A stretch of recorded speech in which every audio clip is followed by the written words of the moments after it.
Hello बच्चों, हम आपको हिंदी व्याकरण पाठ 2 वर्ण और वर्णमाला की वीडियो भेज चुके हैं। आई होप कि आपने इस वीडियो को अच्छे से देखा होगा, सुना होगा और इस पाठ को अच्छे से समझ लिया होगा। तो बच्चों, आइए हम एक बार फिर इस पाठ का अभ्यास करते हैं इस पुस्तक में से, ठीक है, ताकि आपको यह और अच्छे से समझ आ जाए।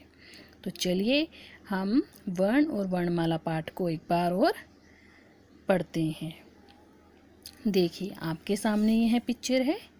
इस पिक्चर में आपको अलग अलग बच्चे दिखाई दे रहे हैं और ये पिक्चर में आपको अलग अलग बच्चे अलग अलग साउंड में बोल रहे हैं। जैसे ये बच्चा पेड़ पे चढ़ा है और बोल रहा है आ, और यह देख रहा है तो इसे बोल रहा है ए। ये बच्ची इसको चुप करा रही है ओ, और यह बच्चा रो रहा है तो इन सबके मुंह से अलग अलग आवाज़ें निकल रही हैं ना। तो चलिए, जब हम बोलते हैं तो हमारे मुंह से कुछ ध्वनियाँ या आवाज़ें निकलती हैं। ये आवाज़ें ही वर्ण कहलाती हैं। जो ये बच्चे बोल रहे हैं, इनकी आवाज़ें निकल रही हैं, इन आवाज़ों को ही हम वर्ण कहते हैं। तो आइए इनको अच्छे से समझते हैं। इन्हें क्या बोलेंगे हम?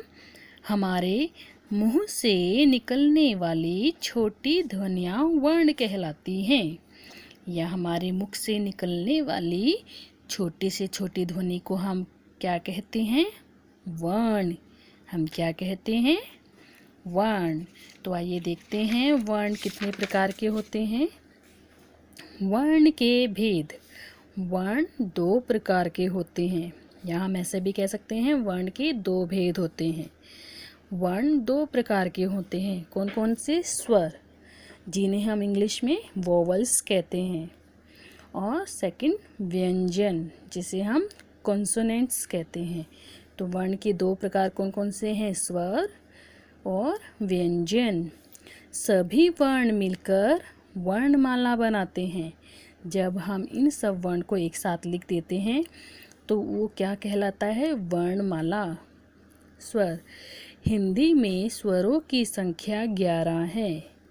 कौन कौन से स्वर हैं? अ, आ, इ, ई, उ, ऊ, रि, ए, ऐ, ओ, औ। ये कितने हैं स्वर? 11। 1 2 3 4 5 6 7 8 9 10 11। कितने स्वर हैं ये? 11। हिंदी में स्वर की संख्या कितनी है? 11। आइए देखते हैं व्यंजन। हिंदी में व्यंजनों की संख्या 33 है। कौन कौन से व्यंजन हैं ये देखते हैं। क, ख, ग, घ, ण, च, छ, ज, झ, ञ, ट, ठ, ड, ढ, अण, त, थ, द, ध, न, प, फ, ब, भ, म, य, र, ल, व, श, श, स, ह। कितने हैं ये? इन स्वर की संख्या कितनी है?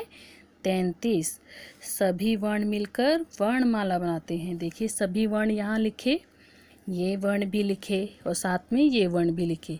तो हम ये जो लिखे जाते हैं इनको हम क्या कहते हैं? इनके समूह को वर्णमाला। इन सबको हमने लिखा, ये इनका समूह है। वर्णों के समूह को हम क्या कहते हैं? वर्णमाला। वर्णों के समूह को हम क्या कहते हैं? वर्णमाला कहते हैं। तो आइए और पढ़ते हैं आगे। अंग और आहा।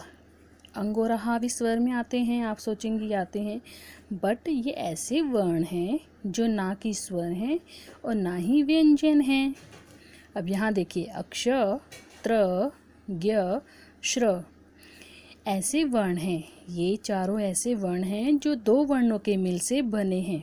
जैसे कि अक्ष। अक्ष किससे मिलकर बनता है? क, आधा क, श। जब किसी व्यंजन के नीचे ये लाइन होती है, ये देखिए ये लाइन होती है, इसको हम बोलते हैं हलंत। इसका मतलब होता है कि जब ये किसी व्यंजन के नीचे ये हलंत लगा होता है तो वो अक्षर आधा होता है। वो व्यंजन आधा होता है। तो अक्षर किससे बना है? आधा क और श। त्र किससे बना है? आधा त और र से मिलकर। ज्ञ किससे बना है? आधा ज और ञ से मिलकर। श्र किससे मिला है? आधा श और र। ये देखिए, ये दोनों दो दो वर्णों से मिलकर बने हैं। ओके, ड और ढ, इन्हें भी अब व्यंजनों में शामिल कर लिया गया है। तो चलिए, हमने इस पाठ में क्या क्या सीखा? मुख से निकलने वाली छोटी ध्वनियाँ वर्ण कहलाती हैं, यानी कि छोटी से छोटी ध्वनि को हम वर्ण कहते हैं। वर्ण दो प्रकार के होते हैं, स्वर और व्यंजन। हिंदी में स्वरों की संख्या 11 होती है। हिंदी में व्यंजनों की संख्या 33 होती है और सभी वर्ण मिलकर वर्णमाला बनाते हैं या वर्णों के समूह को हम वर्णमाला कहते हैं। तो बच्चों, आप इसका एक बार और अभ्यास करेंगे और इन सब को आप अपने मम्मी पापा की सहायता से पढ़ेंगे। और जब आपके पास यह किताब मिल जाएगी तब आप इसमें ये वाले अभ्यास कार्य करेंगे। ये देखिए, यहाँ पर है, अ से औ तक बिंदु मिलाते हुए पता लगाओ कि स्वरों से कौन खेल रहा है। और चित्र में आपने रंग भरना है। साथ में आपने यह अभ्यास कार्य करना है